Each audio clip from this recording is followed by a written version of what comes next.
दोस्तों नमस्ते। इस वीडियो में हम लोग बात करने वाले BA semester 4 core paper 10 geography honours का। ठीक, BA semester 4 geography honours core paper 10।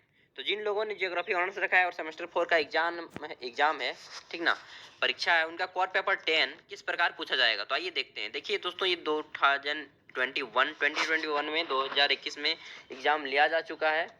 तो इसमें किस प्रकार के प्रश्न पूछे गए हैं, और इन केस आप जब फ्यूचर में जब भी एग्जाम देंगे 22, 24, 26 जब भी एग्जाम देंगे, तो आपको किस प्रकार के प्रश्नों से सामना करना पड़ सकता है वो देख लीजिए। तो देखिए, यहाँ पे आपको समय जो है 3 घंटे दिए जाते हैं। फुल मार्क्स आपका 60 होता है और 40 अंक आपको कॉलेज की तरफ से दिए जाते हैं। अगला है, यहाँ पे जो ध्यान देने वाली बात है वो बोला जा रहा है कि सभी प्रश्नों के मान बराबर है। सभी प्रश्नों के मान बराबर है। The question are of the equal value. ठीक, द नहीं यार, the question are of equal value. तो ये बात आपको ध्यान में रखनी है। उसके बाद यहाँ पे देखते हैं, जिसमें बोला जा रहा है कि किन्हीं 4 प्रश्नों के उत्तर देने हैं। किसी भी 4 प्रश्न का आपको उत्तर देना है, जिसमें प्रश्न संख्या 1 जो है आपका कंपलसरी है, यानी कि अनिवार्य है।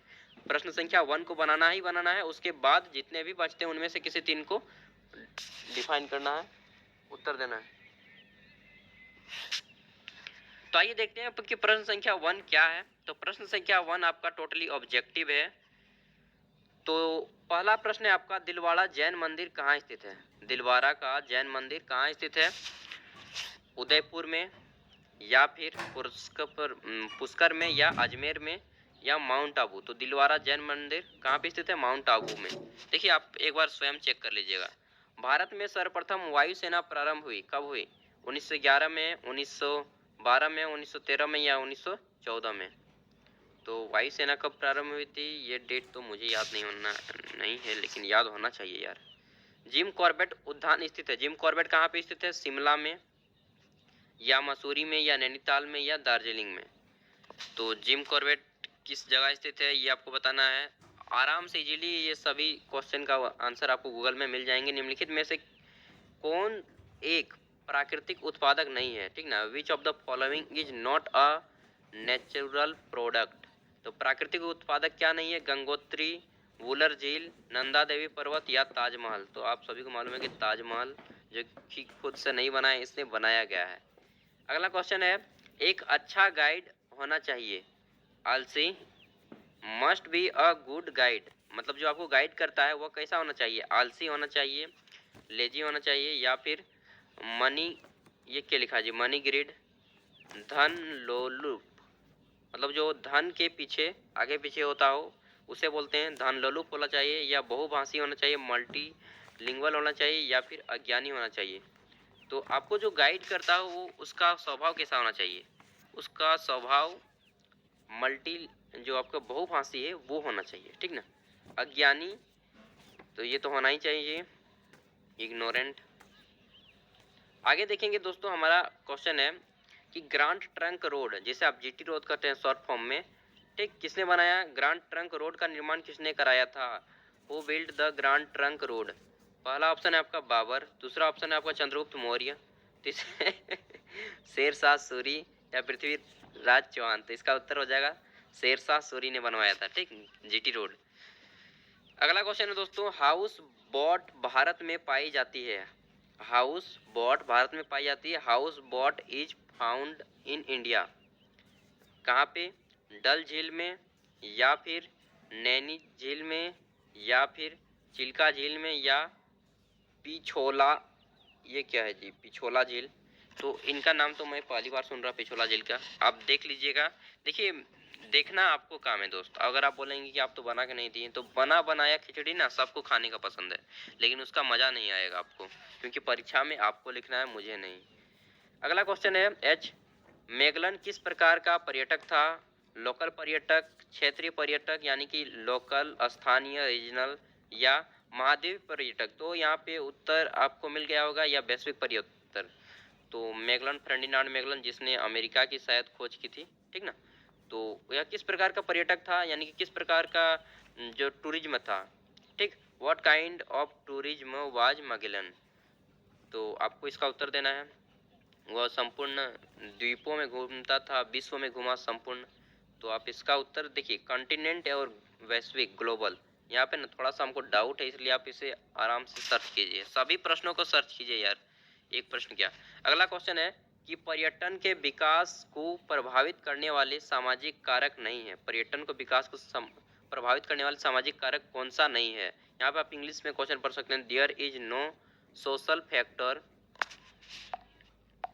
Influencing the development of tourism. यानी कि बोला जा रहा है कि पर्यटन के विकास को प्रभावित करने वाला सामाजिक कारक नहीं, इनमें से किसमें इफेक्ट नहीं पड़ता है टूरिज्म को। धार्मिक इमारतें, ये क्या है जी, अधिवास या परिवहन या जलवायु, आप इंग्लिश में पढ़ सकते हैं, ठीक ना। रिलीजियस बिल्डिंग्स, डोमिसाइल या फिर ट्रांसपोर्टेशन या क्लाइमेट, तो किसमें इनको फर्क नहीं पड़ता। तो वाकई यार ज्योग्राफी का क्वेश्चन थोड़ा बहुत हद तो होता ही है। और अगला हमारा अंतिम क्वेश्चन है, 10वां क्वेश्चन, कोणार्क मंदिर के रथ में कितने पहिए हैं। ये देखिए कोणार्क मंदिर के रथ में कितने पहिए हैं, ये डीप क्वेश्चन हो गया। 10 पहिए, 12 पहिए, 14 पहिए या फिर 16 पहिए। तो यहाँ पे टोटल हमारे 10 क्वेश्चन कंप्लीट होते हैं। अब आगे देखते हैं, हमारा क्वेश्चन आता है कि निम्नलिखित को परिभाषित करते हुए इसको प्रभावित करने वाले कारकों की विवेचना करें। और यहाँ पे सॉरी निम्नलिखित बोल रहे हैं, पर्यटन को परिभाषित करना है सबसे पहले, ठीक। वाइल डिफाइन टूरिज्म और explain the factors effecting it, यानी कि टूरिज्म को परिभाषित करना है, परिभाषा देना है, उसके बाद इसको प्रभावित करने वाले कारकों की विवेचना करना है कि कौन कौन से कारक प्रभावित करते हैं। जैसे कि क्लाइमेट हो गया, कहीं पे बहुत ज़्यादा ठंड है तो उसको प्रभावित इफेक्ट करेगा, जरूर इफेक्ट करेगा भाई। तो इसी प्रकार के प्रश्नों का उत्तर देना है। तो यहाँ पे हम लोग सबसे पहले नोट को ध्यान रखेंगे, क्या बोला गया था कि किन्हीं 4 प्रश्नों के उत्तर देने हैं आपको, जिसमें से प्रश्न संख्या 1 आपका कंपलसरी, तो प्रश्न संख्या 1 आपका बन गया है और इनमें से किसी 4 प्रश्नों का उत्तर देना है।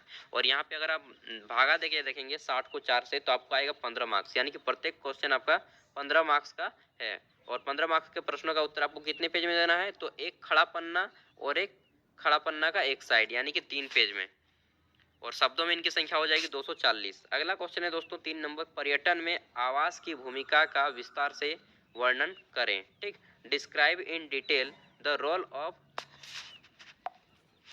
एकोमोडेशन इन टूरिज्म, ठीक।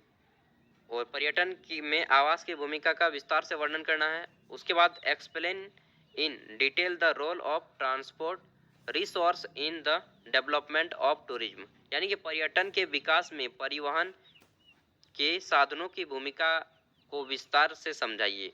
अगला क्वेश्चन है दोस्तों कि भारत में पर्यटन के विकास में गाइड की भूमिका का वर्णन करें। Describe the role of guide for the development of the tourism in India. तो भारत में टूरिज्म काफ़ी फेमस है, और क्या बताएं, इतना घूमने का जगह है, लेकिन हम लोग तो जाते नहीं हैं, हम लोग का तो समय ही नहीं रहता ना। आप भी बोलेंगे कि यही तो बातें हैं। तो चलिए देखते हैं आगे, 6ठा क्वेश्चन, पढ़िए समझ आएगा। Discuss the new policies for the development of tourism in India, यानी कि भारत में पर्यटन के विकास के लिए नवीन नीतियों का विवरण दीजिए। तो दोस्तों यहाँ पे हमारा 6ठा क्वेश्चन भी कंप्लीट हो गया। अब आता है 7वां क्वेश्चन। 7वां क्वेश्चन क्या है यार, निम्नलिखित पर संक्षिप्त टिप्पणी लिखना है आपको, यानी कि right short notes on the following. पहला है आपका धार्मिक टूरिज्म पे, यानी कि रिलीजियस टूरिज्म, धार्मिक पर्यटन। दूसरा है चिल्का झील या पारसनाथ मंदिर। तो पारसनाथ मंदिर आप लोग, मैं तो गया यार, वीडियो भी डाला हमको, 43 मिनट का, 11 किलोमीटर लगा था चढ़ने में। तो आप लोग चाहेंगे तो वीडियो भी देख सकते हैं। और हाँ, आपको किसी भी